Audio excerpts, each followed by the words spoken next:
Hey Team Slash Game, Philosopher Gamer here, and hello everyone. I hope everyone's having a good time.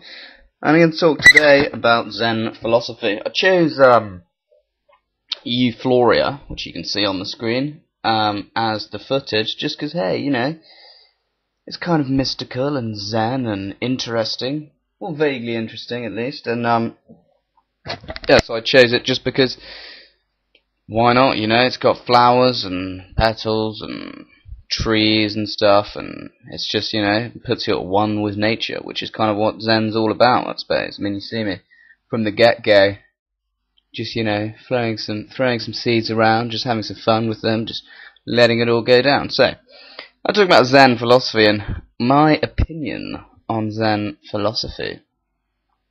I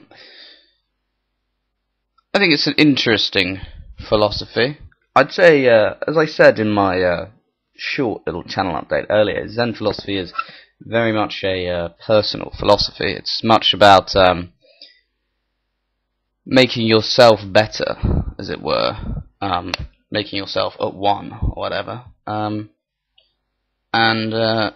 other philosophies, you know, philosophy of logic, and most of the philosophies that I've been talking about is philosophy of logic, and cosmology and things like that, and I mean, that's about solving sort of global problems, if you like. It's like, maybe not global philosophy, like I said, I retract that statement for all of you out there. It's something, you know, something slightly, I wouldn't say bigger, it's just more social, maybe. It has more connotations for humanity than doing Zen.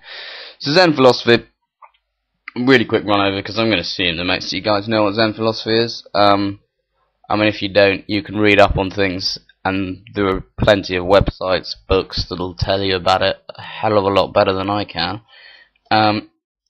It's basically just an offshoot of Buddhism, of Mahayana Buddhism, and it's essentially reaching enlightenment through meditation and through various practicing of knowledge and things like that. I have to say that I'm a big fan of the old yoga. I do the 5 Tibetans daily. I mean, I don't get so overexcited and do more than that, but yeah, I do the 5 Tibetans daily, and I do enjoy the yoga. I do some meditation. I have to say, you know, yoga makes you feel good. I mean, my other massive passion is running, so, well, sportive passion, as it were. So, you know, I do my yoga and my running. But yeah, Zen philosophy.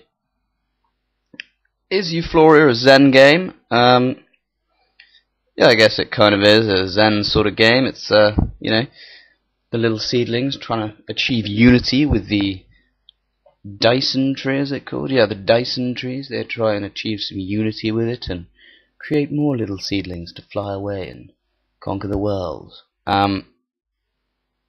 It's kind of like Zen. The main point of Zen, or I suppose what happens when you get to the end of Zen, is that you're at peace with everything, which is a nice, I think, a very, very nice idea. The fact that you're eventually, after this long, long process, you eventually become at one with things. It's like it's a bit like Kundalini. I don't know if you guys have heard of that, but that's a similar thing. It's kind of linking up all the chakras in your body and becoming, basically achieving God would be the best way of putting it. I mean, that's an Indian thing, it's a Hindu thing, while Zen isn't. But that's just simply the way it is. Yeah, so, you know, I think Zen philosophy is very interesting. I think it's certainly something worth taking into account if you're interested in Zenning around. I'm pretty, you know, like I say, I like my yoga and I do the meditation things for it, but it's very difficult to get to, it's very, very difficult to meditate properly. A lot of people, I would say, think they're meditating, but they're not, if you see what I mean. It's just one of those things. It's it's very, very difficult, and it requires an extraordinary amount of concentration to meditate properly. And I mean, I do it maybe. I mean, I go through phases. I mean, I go 15 minutes a day, twice a day, for a couple of weeks, and I won't do it for a month or something, and I'll go back to it. But yeah, it does. You know, it makes me feel good. I definitely enjoy meditating. I definitely recommend it to everyone else. I highly recommend Zen to everyone else. How I think Zen contrasts to Western philosophy. I think Eastern philosophies have been popularized in the last century for their kind of healing aspects. Is that the best way to put it? No, perhaps, you know, yoga has definitely become more popular, and so is meditating. And I think as a result of that, Eastern philosophies and this sort of being at one with everything has definitely spread around. I think you can't really compare Zen to any Western philosophies. I mean, I don't know of...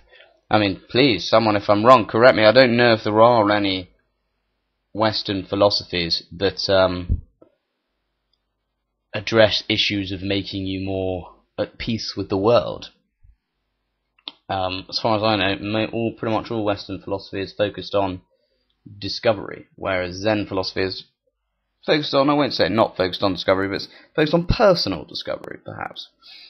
Anyway, I'll tell you, I'm playing Euphoria here, which is a great game, actually. You guys should definitely check it out. I got it on Steam sale, which is going on at the moment. I'm having a bonanza with the Steam sale. Just bought so many games, which I'll show you guys. But yeah, Euphoria, it's kind of peaceful.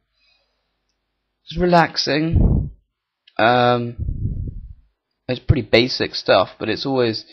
Well, it claims to always be different, that each level is generated differently each time you play it. I'm not sure of that, because I've played the first level a couple of times, and it was exactly the same experience both times.